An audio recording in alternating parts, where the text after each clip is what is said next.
जल्दी से बताइएगा कि लास्ट टाइम आपने अपने पार्टनर के साथ बैठकर आराम से चाय पीते हुए कब गप्पे मारी थी। और मैक्सिमम टाइम जब ये सवाल हम दूसरों से पूछते हैं तो मुझे जो जवाब मिलते हैं वो इस तरह के मिलते हैं कि याद नहीं, बहुत टाइम हो गया, टाइम ही नहीं मिलता, हम बिजी इतना रहते हैं। तो आप भी अगर ऐसे ही जवाबों के साथ हैं तो ये वीडियो होने वाला है आपके लिए बहुत ही इम्पोर्टेंट। बने रहिएगा एंड तक।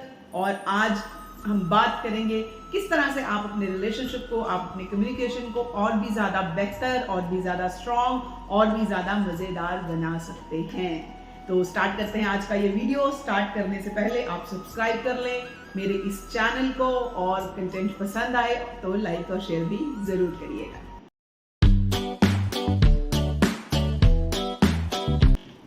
नमस्कार, मैं हूं Alka Kumar, counsellor, relationship coach.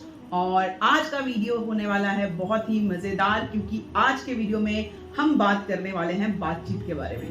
तो आपने तय करना है कि आप बातचीत करते हैं, आपस में कम्युनिकेट करते हैं, या फिर आप भी आर्ग्यूमेंट्स पर एंड अप हो जाता है आपका कम्युनिकेशन।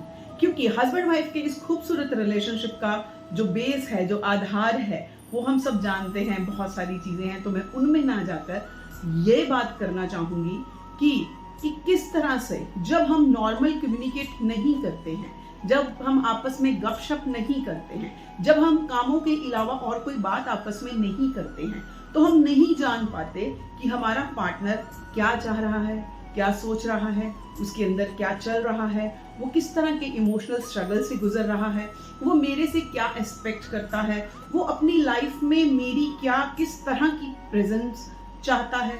तो बहुत सारी ऐसी चीजें हैं जो हम जान नहीं पाते, क्योंकि शायद हमें वो अनजाने में ही लगता है कि कोई खास जरूरी नहीं है। लेकिन एक रिलेशनशिप को स्ट्रॉन्ग बनाने के लिए दूसरे को इस तरह से समझना बड़ा इंपॉर्टेंट होता है, जो जब हम एक हेल्दी कंस्ट्रक्टिव कम्युनिकेशन करते हैं तो सहज में ही हो जाता है। तो बात करेंगे आज इसी बारे में। वैसे तो ये जो विषय है, ये जो टॉपिक है, बहुत ही वाइड है, पर्सन टू पर्सन वेरी करता है, वेरी सिचुएशनल है, आपके बिहेवियर पर भी डिपेंड करता है। लेकिन फिर भी मेजॉरिटी बेसिस पर कुछ डूज हैं, कुछ डोंट्स हैं, जिनको हम अडॉप्ट कर लें तो काफ़ी हद तक हम अपने रिलेशनशिप को और भी ज़्यादा हम हार्मोनियस बना सकते हैं, और भी ज़्यादा हम इंटरेस्टिंग बना सकते हैं, और भी ज़्यादा हम स्ट्रॉन्ग बना सकते हैं। तो सबसे पहले बात करेंगे डोंट्स की, कि क्या चीज़ें हमें नहीं करनी है। सबसे पहली चीज़ का जो ध्यान रखना है वो ये है कि कभी भी आप कम्युनिकेट कर रहे हो या आपका आर्ग्यूमेंट हो रहा हो, एक दूसरे के बारे में कभी भी एब्यूसिव वर्ड्स का यूज़ ना करें। क्योंकि ज़रा आप गहराई से सोच के देखें, जब भी हम किसी को एब्यूसिव वर्ड्स का यूज़ करते हैं, स्पेशली जब वो आपका पार्टनर है, तो अब हम देखें कि सबसे ज़्यादा रिस्पेक्ट हम अपने पार्टनर से ही एक्सपेक्ट करते हैं। अब उसी को हम गाली गलौज कर रहे हैं, बुरा भला कह रहे हैं, और फिर हम एक्सपेक्ट करते हैं कि वो हमारी रिस्पेक्ट भी करे। तो ये कैसे पॉसिबल है? आप सेम चीज खुद पर अप्लाई करके देखें कि जो आपको रोज बुरा भला कहता है, क्या आप उसकी रिस्पेक्ट कर सकते हैं?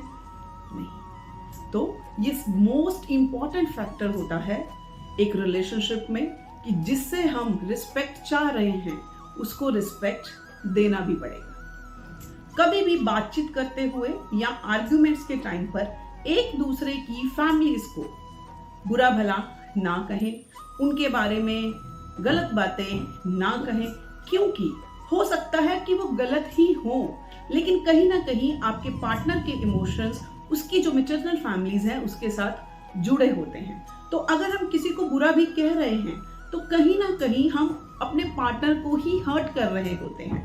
नो डाउट पार्टनर भी बहुत बार समझता है कि हाँ गलत तो है, लेकिन अब वो फैमिली है, तो कहीं ना कहीं वो इमोशन जरूर जुड़ा होता है। तो इसलिए जो भी आपकी आपस की प्रॉब्लम्स हैं या आपकी आपस की जो भी बातचीत हो रही है, उसे अपने तक ही रखें। फैमिलीज को ना बुरा भला कहें, ना कोई उनको इन सब चीजों में इन्वॉल्व करें। जब भी आप आपस में कम्युनिकेट करने बैठे, गपशप करें, तो कभी भी गड़े मुर्दे ना उखाड़े कि जो पास्ट में चीजें हो गई हैं, चाहे वो आपके पार्टनर से कुछ गलतियां हो गई हैं या उसने कुछ ऐसा किया है जो आपको पसंद नहीं था, तो लेकिन आज भी अगर आप वही चीजें रिपीट करेंगे तो आप कहीं ना कहीं अपने पास्ट को कैरी करेंगे।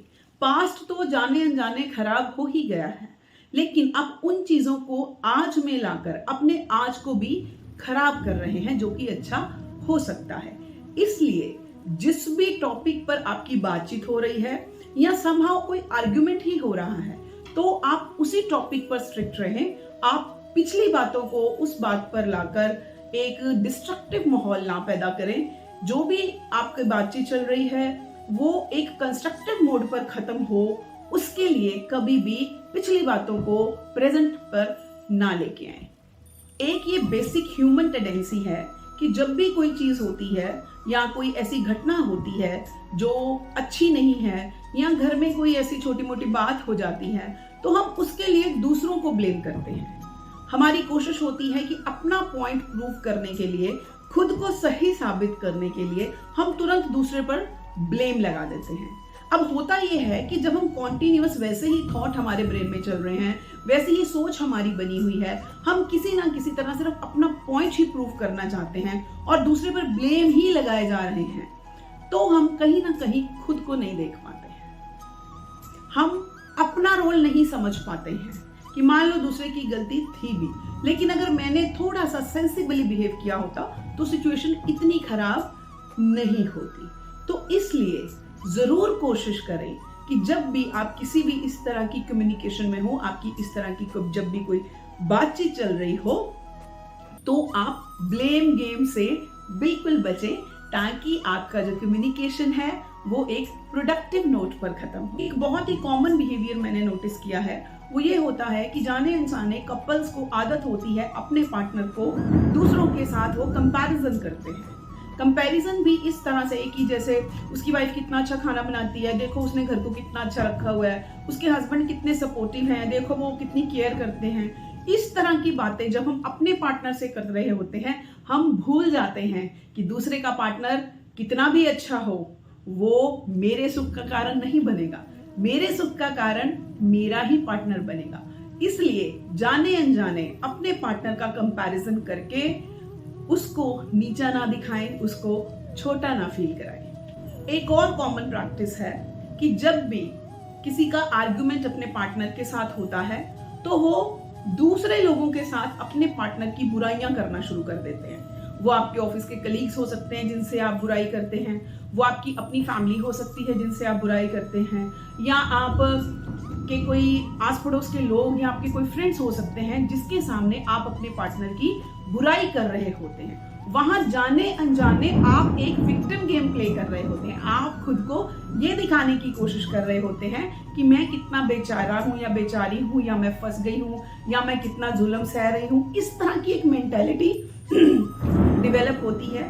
तो हम भूल जाते हैं उस वक्त भी कि मैं आज लोगों के सामने अपने पार्टनर की इतनी बुराइयां कर रहा हूं, लेकिन क्या इन लोगों की किसी भी एक्टिविटी से मेरे अंदर वो सुकून आएगा? नहीं आएगा। मुझे जीवन में खुशी आएगी? नहीं आएगी। मेरी गृहस्थी की गाड़ी अच्छे से चलेगी? नहीं चलेगी। आज मैं खुद तो इसकी लाख बुराइयां कर रहा हूं अपने पार्टनर की, या कर रही हूं अपने पार्टनर की, लेकिन कल को जब यही लोग उठकर मेरे पार्टनर को बुरा भला कहेंगे तो मुझे ही सबसे ज्यादा बुरा फील होगा। क्यों? क्योंकि कहीं ना कहीं प्यार सबका अपने पार्टनर के लिए जरूर होता है।